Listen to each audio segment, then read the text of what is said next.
Assalamualaikum warahmatullahi wabarakatuh. Anak-anakku, di tema 8 ini, untuk muatan pelajaran bahasa Indonesia, kita membicarakan tentang teks fiksi dan unsur-unsurnya. Kalian telah membahas tentang teks non-fiksi sebelumnya. Kali ini kita akan membahas tentang teks fiksi. Teks fiksi adalah teks yang berisi rekaan atau hayalan yang tidak berdasarkan kenyataan. Setiap daerah memiliki cerita rakyat yang menjadi ciri khas. Cerita rakyat yang ada di daerah tersebut termasuk teks fiksi. Unsur-unsur teks fiksi ada tema, alur, latar, tokoh, dan amanat. Tema adalah dasar cerita. Alur adalah rangkaian peristiwa yang terjadi. Latar merupakan keterangan keadaan dalam suatu cerita. Latar itu ada latar tempat, waktu, dan suasana. Latar tempat contohnya misalkan di hutan, di tepi sungai.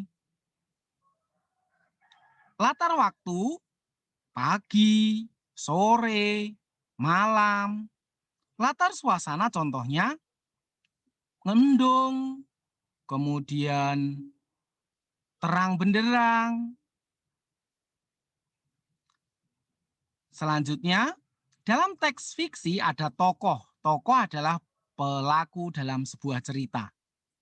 Dalam membaca sebuah teks fiksi, kita menemukan amanat. Amanat itu pesan yang terkandung dalam cerita. Anak-anakku, apa yang kalian tahu tentang gambar ini? Ini adalah gambar penampakan patung batu berupa orang yang sedang sujud di tepi pantai di Pulau Sumatera. Ada yang tahu cerita apa ini terkait dengan gambar ini? Betul, ini adalah cerita Malin Kundang.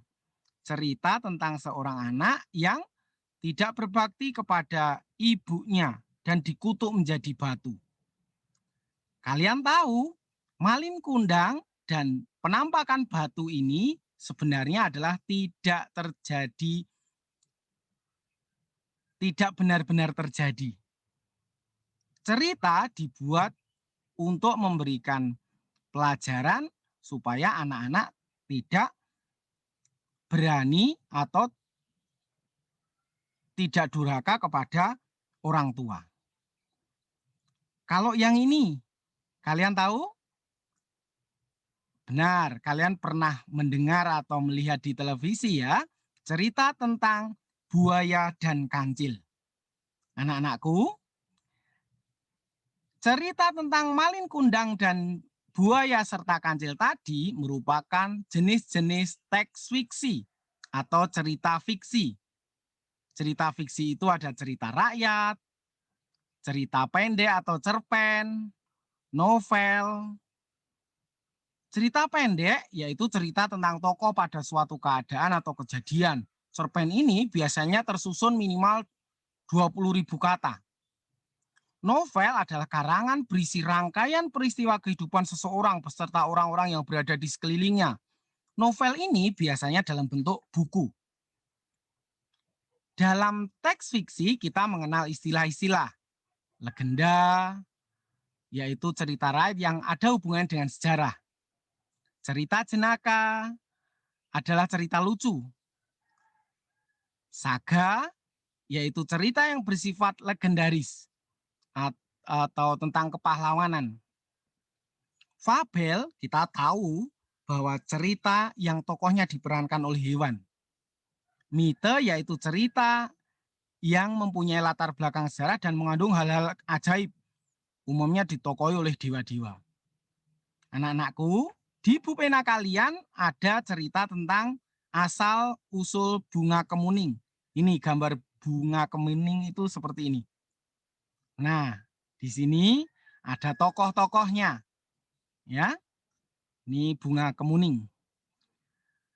Dalam sebuah cerita fiksi mengandung amanat. Ya, amanat dalam teks fiksi ini merupakan pesan yang ingin disampaikan oleh penulis atau pengarang cerita ini kepada pembacanya. Dalam teks fiksi ada tokoh yang mempunyai watak positif, misalnya penyayang, rendah hati, suka menolong, dan jujur. Dan tokoh yang memiliki watak negatif, misalkan sombong, kikir, dan pembohong. Teks fiksi memiliki pesan agar pembaca dapat meniru watak tokoh positif dan menghindari watak tokoh negatif. Di sini, di dalam teks fiksi juga ada tokoh utama dan tokoh tambahan. Tokoh utama itu yang tokoh sering muncul atau tokoh sentral. Tokoh tambahan atau tokoh figuran itu jarang muncul. Di dalam teks fiksi juga terdapat tokoh protagonis dan tokoh antagonis. Tokoh protagonis adalah tokoh utama yang baik. Tokoh antagonis itu tokoh penentang tokoh utama biasanya adalah yang jahat. Anak-anakku, demikian untuk pelajaran bahasa Indonesia hari ini. Kalian bisa mengulangi video ini untuk memahamkan diri kalian lebih lagi. Dan sampai jumpa. Assalamualaikum warahmatullahi wabarakatuh.